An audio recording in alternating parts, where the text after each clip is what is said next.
Book Club. I'm Alex. I'm Justin. I'm Pete. And this is a special one-off episode of Comic Book Club. It's our weekly Suicide Squad podcast. Done. We're going to cover Suicide Squad. Yeah, we are going to be talking about the Suicide Squad that just dropped in theaters and on HBO Max. Now, if you haven't seen it, jump away. Go watch the movie because we'll jump into spoilers.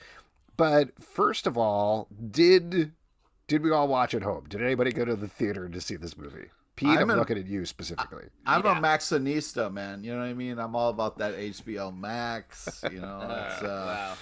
From the comfort of my beanbag chair, I was able to watch this movie, and I appreciated that. That's how James Gunn intended it to be watched, in a probably pretty old beanbag chair in an apartment in Philadelphia. And might I say, beanbag chairs, the most adult of chairs. So That's right. That's right. Really.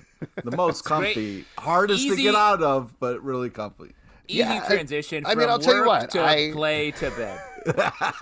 I also watched it on HBO Max. I did not go into the theater, even though I guess I did have the option. I do think, just based on watching it, this is probably a really good theater movie. There were moments that felt like they would hit really, really hard into the theater. Yep. But also, I kind of appreciated being able to be like, oh, I could take a break to go get another beer. I could go to the bathroom if I want to, and I'm not going to miss anything. So, there's trade-offs there, is I guess what I'm saying. Yeah. And as we know, this is a drinking game of a movie. Drink whenever a member of the Suicide Squad dies. So, early hit. Or big early hit. The Suicide Squad thing is also, you're drinking too much and you're going to die when this happens if you do the drinking game. Let's talk I enjoyed watching this at home as well. Great late night view is what I did. And there's some points to stop and start. This movie it moves very quickly, a lot of big pieces. So it's it was longer than I thought it would be. Yeah. What were you expecting, like a tight 60 minutes or something? Well, usually, yeah. Usually they do like an hour 30. Hour 30? Not for years. Well, Comic book movies are at base 2 hours and 30 minutes. Yeah, but it's an action movie. I was happy with it. I was glad that we got as much as we did. We'll get to there. I don't want to get into it, but there was one part where I wanted more for sure. If I will say, if you base the length of the movie on the pace of the first 10 minutes, I was like, oh, this is going to be over in like a half hour. Yeah. This was the most efficient superhero movie of all time. Wow. No I don't know. I might disagree with that. I think there were some slower points in there, but certainly to your point that you were making, Justin, there's chapter headings in here, so you can take some nice breaks here and there if you really want to. But again, I was kind of missing those big pops of laughter that probably happened when you watched it in a movie theater, which felt like it was missing, but also nice to watch it on my couch by myself. So there you go. A quiet chuckle from Alex Dalbin. Yeah. Just a... Ooh, that's fun. You got breathy hair. Yeah, I have a recording of that I play when I'm like working on a comedy, when I'm doing improv by myself. I just play a little Alex laugh. It's a laugh or a death rattle. I can't quite tell the difference. It's not 100% clear to me either. But let's move on to general impressions of the movie then, because I know you're holding back just now, Pete. What was your take? What'd you think of the movie? And give it a letter grade. Why don't you? Why don't you? I think this is one of the best DC movies I've seen in a while. So it's like a solid C plus, something like that. Yeah. No, hey, that's the high take point. it easy. Take it easy with that. I mean, we're grading on the DC curve, where an A or a come B on, is like a D or a C. Take it easy. Take it. That's easy. Was it better or worse? Stands for the letter grade of most of their movies. Oh, come on. Better or worse than Green Lantern? Real quick. Yeah, a lot better than that. Come on, it's night and day in comparison to that. Yeah, Darkest Day. Oh boy. I thought it was an A for sure. It really delivered on what it promised. It was a lot. I was surprised at all the character moments in such a kind of over the top action. And by the way, we should mention Justin is actually taping at an airport right now. So. Yeah. Justin, you in LAX right now taping, or what's up? I am under the flight path of a local airport, so apologies. There may be some light jets popping in. No, it's great. It sounds like you're going to be attacked at any point, which is really good theming with the Suicide Squad. What about you, Justin? What was your take on the movie? I mean, I liked it a lot. This was by far the most Marvel DC movie that has been made. I think it makes sense with James Gunn at the helm. James Gunn, yeah. But it goes beyond that. Pacing, comedy and action, the combination and sort of emotional storytelling. It felt very much and Pete is under the sneeze path. Yeah, that's right. I can't believe you just sneezed inside of your shirt. I was trying to dampen the noise and maybe no, splash I know what you're doing. Didn't work. Nope. It only kept louder. the particles. It only kept the sneeze particles in your body. That's right. That's where they belong. It's like those dots. You got to eat them. Yeah, and for those of you listening to the audio podcast version of this, Pete is actually his shirts are a megaphone. That's what's going on. Yeah. Amplifies the sneeze. Hapra! A lot of different noises coming out of all of us. I think that this was, and let me just say, give it a letter grade, you piece of shit. Let's go. The most Marvel DC movie makes it the most successful DC movie. Is it the best DC movie? I would say I think it is. I think it beats all the other. It's definitely rewatchable. It's definitely rewatchable. Wait, did you give it a letter grade, or did you? It hasn't yet. I didn't. I was proposing a topic of conversation: best DC movie. No, we're not doing that until you. The first part, what you're supposed to do is give it a letter grade. No, save the grade for the end, like a great report card. Oh my god! You got to build a comments, get to it. No, we're all giving letter grades, and then we move on to your questions. I run a movie school where it's like no letter grades. It's all pass fail. How many stars then, Dick? You got 7 rainbow stripes. Out of how many rainbow stripes? All right, I'm just I'll jump in here. I'm gonna give it a B plus. B plus. Yeah. Okay, thank you. Yeah, I'd waffle between a B and a B plus. In terms of best DC movie, I loved Birds of Prey. I thought that was great, but I haven't watched it again, so I feel like I almost watched it again after watching Suicide Squad, but then I moved on to other things in my life. Didn't have time for 5 hours of movie. But I do think as a package, they work really well. They're definitely a quantum leap forward for the DC movies in terms of humor, in terms of characterization more than anything else. And I enjoyed both of them. And I think a lot of that has to do with Margot Robbie as Harley Quinn, who is perfect. She's perfectly cast. I said this on Twitter, but I'll say it on a podcast as well. Oh, wow. Don't just use this. Speak? Could you not use this podcast to plug your Twitter all the time and just repeat yourself? At A's Albin on Twitter. Check it out. Wow. Got some sweet tweets queued up. Has anyone ever used an opinion both in a tweet and on a podcast? Never. This is the first time, so this is breaking ground. Wow. Anyway, Margot Robbie is the best casting decision, I think, for a superhero movie since Robert Downey Jr. as Iron Man, just in terms of perfectly... Ooh, fire. You should tweet that. That's a sweet tweet. That would be an amazing...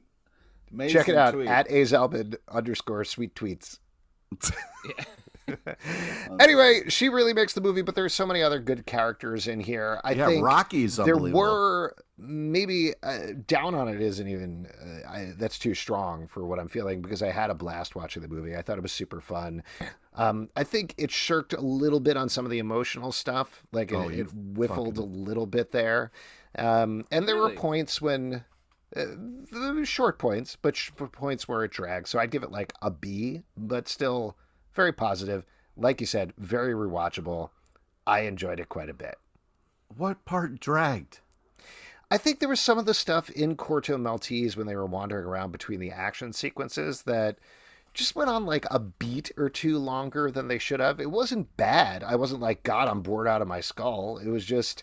There were some slower parts. The action, and part of it might be the action was so good and so creative throughout that whenever it came down from that, it felt like, I want to go back to that other thing. I want to be watching that.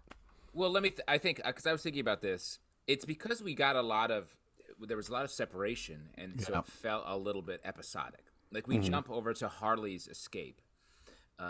And then we get a little bit later the love story too. Love story, all of that. Princess kind of thing. The Peacemaker, sort of he's about to kill Ratcatcher, and then we jump away and then jump back. I think that made it feel like, oh, we've been here before, rather than a lot of movies, superhero movies, just all momentum driving forward, and this was able to jump around a bit. So I think that maybe felt a little bit like, oh, we're back here again, like we're wandering through the woods a little bit. But I do think those pieces were worth it for like the Harley standalone romance thing was fun, and then her escape was awesome. Was a great like little featurette in the middle of this movie that could have cut, but it was great. I don't say this often, but a great use of flowers. Just really fun use of flowers, and you don't see that often. Those were all practical flowers that they had. A PA was behind her throwing so many the number flowers. Of PAs that had to chuck flowers. So this is another thing that I thought was interesting about the movie, and it struck me during the Harley flower fight scene, which was really building off a lot of the visual sort of Harley vision stuff that was happening in Birds of Prey, where there were points of this movie where it almost felt like what DC actually did with what Warner Brothers did with Justice League, where it felt like, oh, okay, right, you've all seen the King Shark movie and the Peacemaker movie, and you've seen all these separate movies. Now we're bringing them visually together, except the only one that really pre-existed was Harley Quinn. I mean, I know a couple of them were in the first Suicide Squad movie, but I think it worked. Like, again, there were a lot of visual set pieces, and I was wrestling with this a little bit in my mind while I was watching, but I think ultimately I netted out on liking it, that weren't consistent. Like, there was the fight with Peacemaker and... Was it Peacemaker and Bloodsport when you see the reflection in Peacemaker's helmet, I think? Or it might have been Peacemaker. Yeah. Oh, no, it was Peacemaker and Rick Flag. When they're fighting, you see the reflection in the helmet. Flag, very visually interesting. There's the fight in the rain where everything is sort of blasted out and turns the light. Also look great. They're not necessarily things that feel of a piece of each other so much as they feel like James Gunn is kind of playing around with the idea of issues of a comic book here. Yeah, and the way... Different artists. Exactly. Different artists, different set pieces there versus the movie. And that's ultimately why I netted out on, like, I think this is really good. But he established it early. Like when he, what's his face, is doing the bouncy ball in the, in his cell. Savant. The reflection... kind of they start in the reflection, and then because it really pays off when King Shark goes into that giant reflective thing where you're kind of like seeing him run around, and it's like I think it was like a cool, because then there's certain times where like Harley jumps through glass or breaks through that eye, and like there are certain kind of like things that it's almost like foreshadowing with the shot stuff. I thought it was really cool. It felt like James Gunn gave every character a little visual moment of quiet reflection almost. Like Harley's was inside Starro's eye, King Shark in the aquarium. Like we got a lot of these moments throughout where we got to really feature a character in a moment of stillness, which I think was very cool. Yeah. Especially when the movie starts with this hyper propulsive, we're in it so fast, no origins necessary. We just see these characters, and then we're seeing them die, and the story is off. Yeah, I think, again, it's so fun, and it's so much playing around that James Gunn is doing with the camera and with the shots and with the characters and everything. It does feel propulsive in that way. Just the last thing that I was going to say is, while I was watching it, I was comparing in my head to say, and perhaps this is unfair, but to like Guardians of the Galaxy and Guardians of the Galaxy Volume 2, which are visually consistent, do feel like they take place in the same world. This almost felt like multiple separate worlds that were happening, but again, I was okay with it. Go ahead, Pete. And also, like, when you think about that last shot of Waller, that kind of, like, action room that they're in, like, they call that, in, I'm sure Justin knows this from being a line producer, they call that the fishbowl, because it's like, this is where all the action is. And even Waller was on the outside of her own fishbowl looking through that glass to that room. And I'm pretty sure, earlier I talked about moments I wanted to see. Waller, I'm pretty sure murdered everybody in that room as soon as that camera turned off. Like, that was like the way she looked at everybody. So no, she didn't, though. She got Steve Agee and the woman who I'm blanking on the name of. Now they're going to spin off into a Peacemaker series. Peacemaker TV show. Yeah. We'll see. Sequence. I just think that there was a lot of like through the looking glass moments for a lot of the characters. And it was interesting to have them run through a kind of wall for each of them. And it was kind of like a little bit of a kind of a starfish scenario for everybody. I thought it was very, very kind of interesting, and it's nice to see kind of like big movies trying to be artistic or trying to have small moments, trying to have like interesting things happening instead of like shoot, die, all the fun stuff. Pete's Summer Film School back in session. That's right. I was going to say on that tip, what you're saying, Alex, I think this movie was sort of the flip of a lot of like the Guardians, where it was about bringing a team together and like finding consistency and being like, look at this, these are the Guardians of the Galaxy. And this movie was like, we see the Suicide Squad first, and we're like, oh, this is a island of misfit toys, and we get to sort of experience each toy separately as the movie went on. So I sort of like that formula better because it's less predictable. Like, we know the Guardians are going to come together. In this movie, we didn't know how everyone was going to sort of go their own way and find themselves on this team. And it did a good job with that, I think. So just while we're talking about bigger themes versus smaller moments, one thing that I was thinking about a little bit that I was sort of surprised that they didn't double down on more, given the villain of the movie, or the ultimate villain of the movie, was individuality versus conformity, because that's what Starro is kind of all about, right? Everybody is Starro the Conqueror. Ultimately, they all become Starro. They're all the same, versus these weird, mismatched supervillains that are thrown together that are super strange. Polka Dot Man in particular, TDK, Nathan Fillion's character, Weasel, all of these other bizarre supervillains. They're pulled. Love that guy. Love a good child killer. So much fun. Yeah. You like a good child killer, right, Pete? What are you talking about? This is very aside, but I love the fact that the movie was like, you like this fun Weasel character, right? Yeah, he's alive at the end of the movie, except they set him up as he murdered 27 children. Yeah, it's a little weird. It is a little weird. But I guess my point being, I was surprised, like, it seemed like there was a very obvious theme there in terms of conformity versus individuality that they didn't play with at all. Instead, what do you think the big themes of the movie are? Or were there not a big theme so much as like finding your purpose, or are you expendable? I mean, choosing to be a hero when there's truly nothing to guide you to do that. Like, there was no reason. They were taking their lives into their own hands. And really, they could have been killed at any second, and they chose to be heroes in this moment at the end of the movie. Felt like what we were getting at, and because both the team on the ground and then Waller's team in the, let me get this term correct, fishbowl, Thank you. they chose to be heroes and hit Waller with a golf club, and it all happened that they were all sort of working together.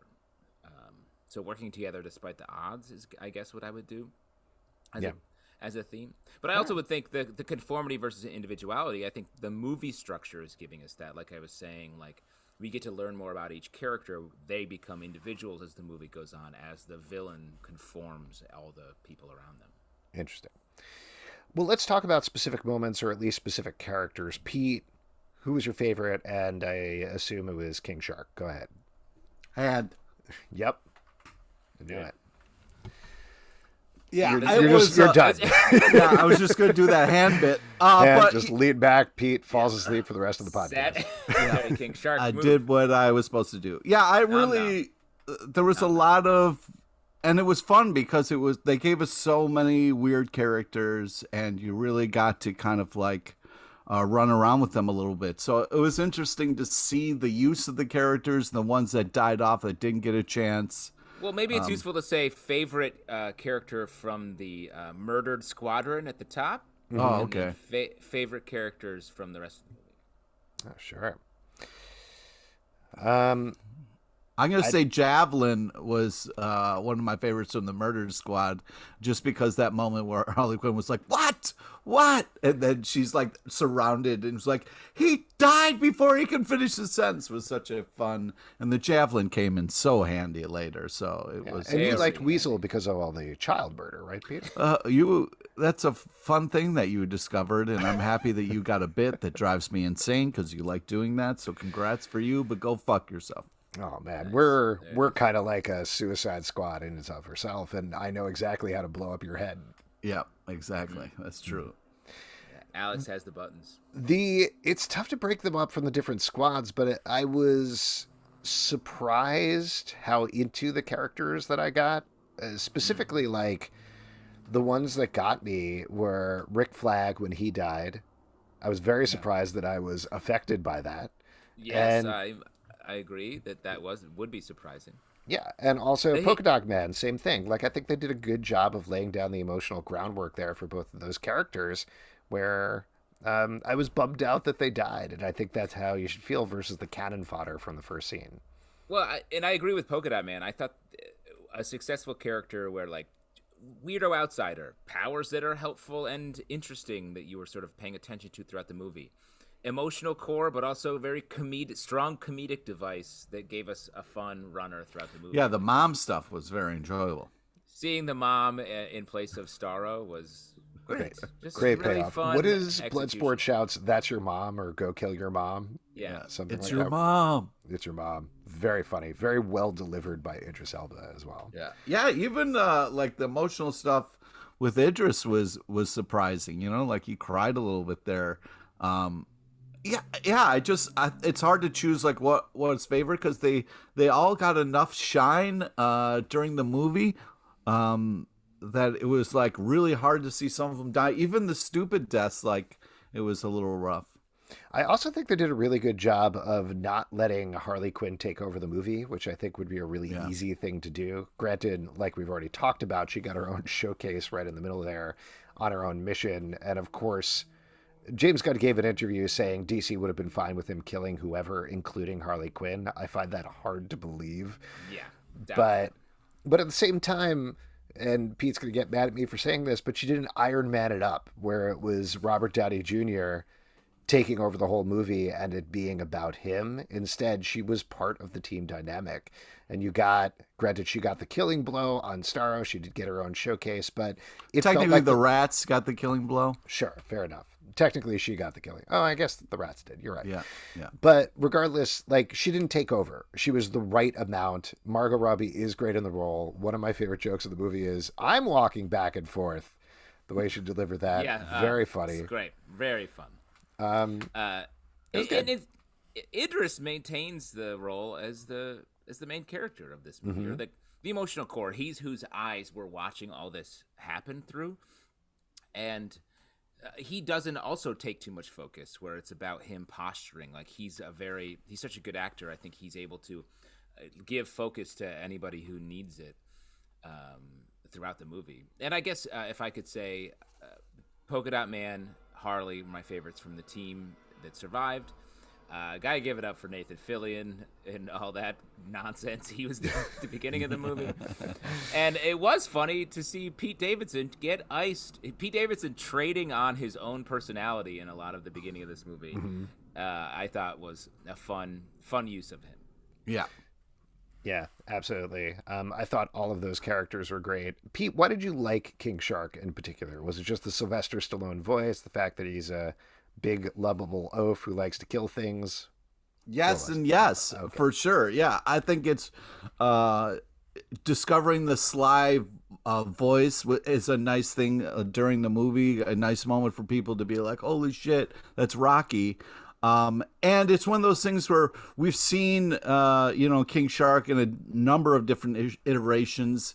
They didn't overuse him. It wasn't too dumb all the time. It was like sweet as well as dumb. It was a great balance and made the character very enjoyable. The Ratcatcher 2 hug at with King Shark was a beautiful moment, They also did a really good job of like ending it in such a kind of way where it was like Elbro was like, we can't, we got what we got and that's it. We saved the day, and even I was so happy the daughter got to see some of that. That was like really powerful. But yeah, I love the helicopter end scene. You see that a lot in kind of like action movies, the helicopter like flying into the sunset kind of like moment. And I think that they did it in a way that really felt great for the end of the movie. What did we think of John Cena as Peacemaker, or the Peacemaker character in general? Because coming out of this movie, that he's the takeaway. He's getting his own series, And I was very surprised that he was like, I thought it was going to be like a straight comedy superhero play. And he's very fun throughout, being this sort of like Superman-esque Boy Scout who happens to just shoot people up, which was fun. But then he's a villain. He's a straight-up villain by the end. By his he's just an overachiever, kind of, in the worst way. But he kills Rick Flag, a character that we are meant to love in this movie. Like, right. I was, to your point, Alex, very surprised when that happened. And now we have to go and like this character for his TV show. Well, I don't know if you need to like him necessarily. And I do think John Cena played that scene really well, because he clearly was killing Rick Flag, but very conflicted about it at the same time without saying it out loud. Right, Pete? Work it. Work it. Yeah, so I don't know. I know Pete was going to jump in here before I started talking and before his phone started ringing, but what's up?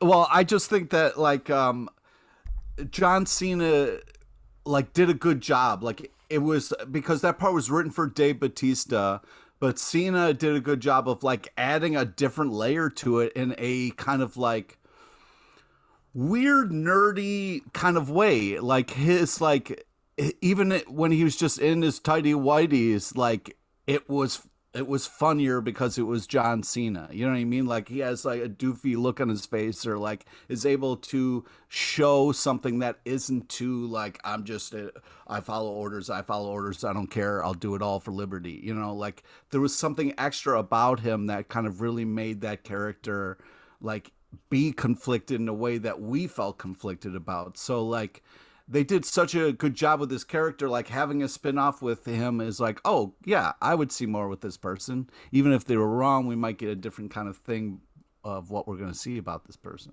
I didn't know that thing about Bautista. That's surprising because they're very different actors. Dave Bautista, as an actor, has a very perfectly circular head, and John Cena, as an actor, has a very rectangular head. And I think that leads to what would have been two very different performances. Aristotle first said there are two types of actors, squaros and rectangles. And then there's staros. Those are the people with the weirdest shaped heads. Yeah. But great actors, because they're always on, they know their lines. Yeah. What did you think, though, Justin? Did you offer what you thought? Yeah, as a classically trained actor, give us a little something. I thought the performance was great. I was more, I guess, talking about the way the character is arced and then sort of killed and then brought back at the end. I was like, and now he's going to be sort of, not to get too much into the post-credit sequence, set up on these sort of rogue Waller side bosses are going to send him on missions. Like, it's all morally gray. Is he going to be doing the right thing? Is he going to be doing the wrong thing? It was a surprising setup for this series, I thought. Yeah, I'm also curious to see whether the series has the same arc as the movie, right? Like, this is one of the problems with Suicide Squad as a thing, is what they do here is the Suicide Squad story. It's their villains said to chase worse villains. Do they ultimately end up becoming heroes and doing something heroic at the end? In this movie, yes, they do. Does the same thing happen in the Peacemaker TV series, where you go through, I think it's 8 episodes long, and he has to grapple with, ultimately, am I a hero at the end of this, or am I a villain? I don't know. Maybe they'll go in another direction. There was a part of me, and I don't think this would have been at all satisfying, but there was a part of me that kind of wanted them, when Starro was wrecking Corto Maltese, to be like, well, that's it. And then just fly off, because they did actually complete their mission, and that is not their concern. And again, from a movie-going perspective, I don't think that would have been satisfying in any way. People would have been pissed, but it would have been a ballsy move. Well, they kind of almost did it. They're like walking away, and I'm going, no, come on. You gave us the graphic Suicide Squad versus Starro. You got to fucking deliver. I mean, just for the pure comedy of it, it would have been fun if they did leave and we just get a montage of them going back to their lives, just with news clips behind them of Starro just wrecking shit. And they're like, all right, let's go back. And then they jump back in and save the day. But what you were saying before, I do think the way they shake up the formula here is Waller. Because I think the Suicide Squad formula is like Waller's in charge. She gets everyone together. She has clearly lied to them. They find out that she's lied to them, and they like reject her and then save the day. Yeah, I think that's the formula. For if the Peacemaker series, maybe Waller, maybe his handlers won't be that. Maybe they're going to be do-gooders pushing him to do good.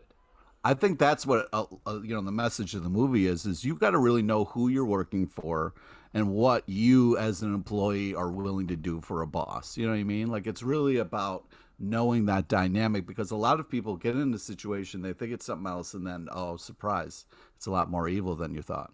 Just like this podcast. That's why Exactly. We haven't really talked about it yet, or at all. The first Suicide Squad movie, the one that this technically is. This one. This is no, the first one. No, I'm pretty sure this is the first one. No, it's actually called a sequel. The Suicide Squad. There's no two. Yeah. Well, I was reminded of it because you were talking about the thing where they walk away, and one of the best, most bonkers moments in the first Suicide Squad movie is when Captain Boomerang gives this big speech about how fucked up everything is. It's like, that's it, I'm leaving, I'm out of here. And he walks out and he's like, I'm not going to do this. I'm not going to fight against Enchantress or whatever it is they're heading off to do in the final third of the movie. And he leaves, and then they have a slow motion walk of everybody on the team walking to go fight the final battle. And he just walks right back in and joins them. And it's very funny. It clearly was like an edit thing that happened maybe accidentally because that movie is a mess. But it did remind me of like, I'm glad they brought forward some of the actually good elements of that movie. And that includes Jai Courtney as Captain Boomerang. Great. Pretty good. Yeah. Margot Robbie as Harley Quinn. Great. Great. It's surprising that they brought back Joel Kinnaman as Rick Flag because he was pretty much nothing in the first movie, but clearly they figured out a way to make him work. He wasn't. He was just like the straight-laced soldier. He didn't have any plot line or arc or anything like that. Dude. You love Joel Kinnaman? Is that your favorite? I'm just saying. Name literally one other thing. Don't call the guy a nothing. He's a very good actor. Go to bat. Talk about all of Kinnaman's famous roles, Pete. Oh my God! I'm just saying that, like, he did a good enough job. Take the Kinnaman challenge. First Suicide Squad to get a call back for the second one. I mean, I don't know why it's all this haterade. Okay. Haterade. You're a huge Altered Carbon fan? Just the first season, though. Second season is Anthony Mackie. He's also in For All Mankind. I know stuff he's in. I don't know why Pete. I don't know why Pete is defending him. I'm sure I've seen him in Killing. things. I've seen him from The Killing. For All Mankind, he's like the main guy. He's the main guy. Yeah, he's fine. But he's good at this. The other one that I was going to say, though, is Viola Davis as Amanda Waller is perfect. Like, she is absolutely perfect as Amanda Waller. She's terrifying. Terrifying. Oh, my God. So good throughout the movie. To your point, Pete, I could not believe they hit her over the head. That's an amazing moment that I don't think I've even ever seen in a comic book necessarily. Somebody step up to Amanda Waller that way, just a regular person. But yeah, she's going to kill all of them. Probably. Yeah, they're all dead. They're all that may be die. what they've taken from this movie for the current Suicide Squad series, Get Joker, which has a somewhat similar moment in it. That's true. Yeah. Definitely check that out. Are you talking about the comic book Suicide Squad Get Joker? That is correct. Yeah, because that was really good. It is good. Brian Azzarello and Alex Maleev, right? Yeah. Good What stuff. a team. What a team. You want someone crazy writing Suicide Squad. You know what I mean? Yeah, that's like a sneeze in the megaphone you're wearing type team. That's how loud it is. Yeah. Exactly. Let's talk about other moments that you liked from the movie. Pete, you probably have a long list there. Sure. The Idris Elba, John Cena moment about doing cool stuff, and then Idris Elba being like, funny. damn it, he's right, was, I could just watch Just that the on whole replay. silent one-up montage, you mean, when they're walking through the... Yeah. And then, like, Idris Elba acknowledging the fact that John Cena is right was just really cool. I thought that was such a funny, small, but great moment. You know, what do you think of his use of the blowgun right before that? That moment felt like they were trying to sell blowguns or like blow darts or whatever. Like that felt very. It seemed like a weird thing that John Cena would use. Like it's such a weird thing in real to life. do. No, his character. Oh, okay. I mean, you know him personally, so I'm not. Yeah, I don't want to assume anything. Yeah, John Boy, as I like to call him, because we're best buds. But yeah, I think it was just like, because it is silent, it is something that like is short range, but kind of like perfect for the mission. So like for his character, I thought like, all right, it was good. And then even when he put on the silencer and shot the guy on fire, it was still kind of funny and in character. He's over the top, using over the top shit. I thought it worked well. Justin, what about you? Any moments you want to call out from the movie in particular? This is super small. I found it very strange when they were in the bar and they ordered a round of Fernets for the table. What is that? Fernet is something that I really like to drink. It's a digestif. It's a Fernet Branca. It's like super. It's like Jägermeister that's not at all sweet, very bitter. It's something that a lot of like bartenders drink. And it was a very, it felt like product placement, but we never see it. It's just a line. It seemed like a fun inside baseball kind of thing to order. It is like an industry drink, I think, for not for mercenaries, but for like restaurant people. So I don't know. It really stuck out to me, maybe because of a personal connection, but a weird thing to include and not make something of in this movie. You wanted more for net bits after that? I didn't want more. I thought it was a strange detail to include if it didn't mean more, if that makes sense. Unless it was a movie. Did they say, maybe they said my name right after they said the line? Yeah, they did. They did. Round of Fernets, Justin, Tyler. And you know what? I got billed for them. I had to. That sucks. I'm so sorry. It is a bummer. And I also want to shout out the bonkers visual design on Starro. Like, it's crazy. They just were like, no, this is the scary villain, because they set it up perfectly to be scary and horrible, and then it's just a purple star wandering. It was like a Super Mario visual. Well, it had like an old Godzilla, like you could see the suit when the star was kind of like stomping away in a funny kind of like monster movie way.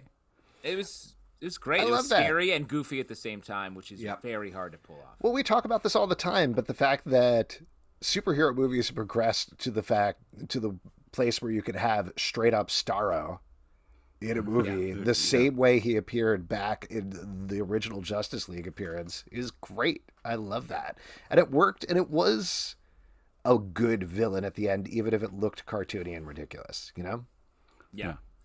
And I think on that bend, I think the way they managed the tone of this movie was really impressive. Like, and they did a lot with the music, I think. In the first half to 2/3 of the movie, it's all like fun, referential music that is sort of very the Johnny Cash. Obvious. Yeah, it's obvious prison. when music's changing, and it's like sort of jokey and whatnot.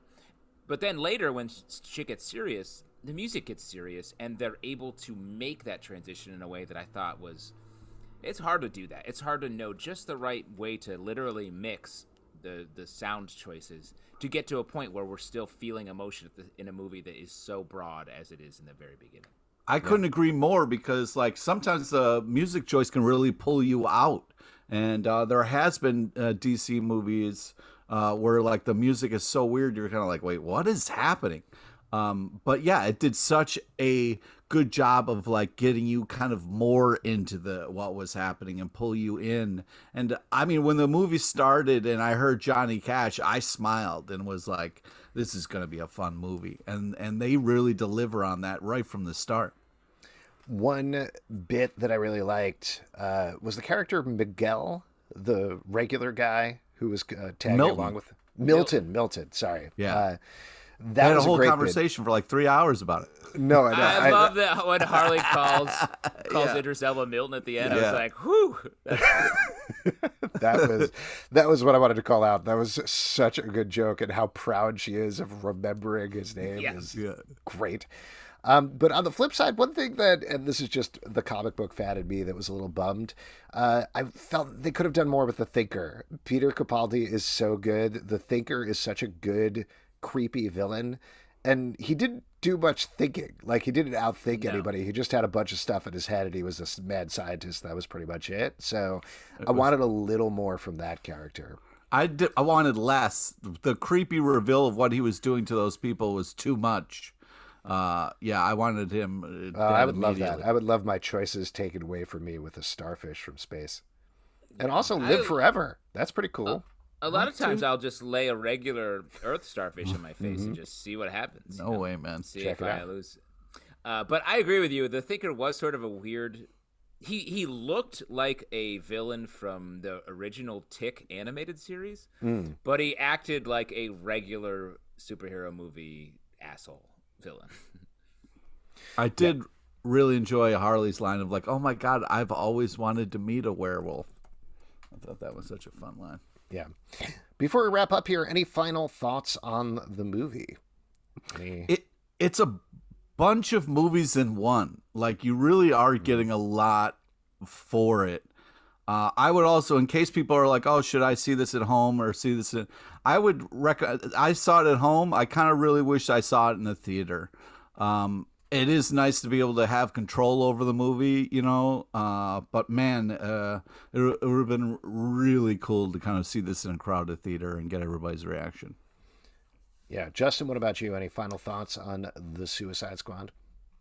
Well done movie. Like I said it already, I think this is the best DC movie that they've made. And if you can't enjoy that, I mean, that's it. Yeah. I agree. Really good, really fun movie. I agree with Pete as well. Obviously, this goes without saying, you know, be safe as things change out there. That's one of my hesitancies with going to see it in the theater, but I'm glad people have the option to watch it at home if you have HBO Max. And very bummed that Jared Leto wasn't in it as Joker, but I'm going to let that slide. Shut the fuck up.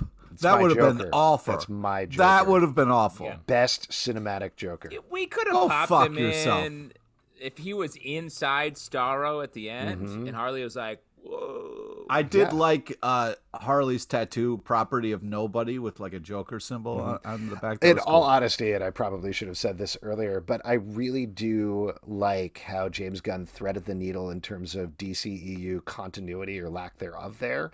And the fact that you have this whole movie, Birds of Prey, where Harley Quinn is letting go of the idea of the Joker and moving past it. The fact that she touched on it briefly with the dude when she's saying, "Oh, I'm trying to do better and look out for red flags." But she wasn't like, "Red flags like from Mr. J" or anything. That's not something her character would do now. So given that it's Suicide Squad, given that Pete Davidson's face explodes and other things like that happen throughout the movie, there was a relative subtlety to the characters and the character moves that have in here that I thought was very impressive. So there you go. The Suicide Squad. Check it out in theaters or HBO Max now, however you prefer. If you'd like to talk about the movie, we are live every Tuesday night at 7 p.m. to Crowdcast and YouTube. Come hang out.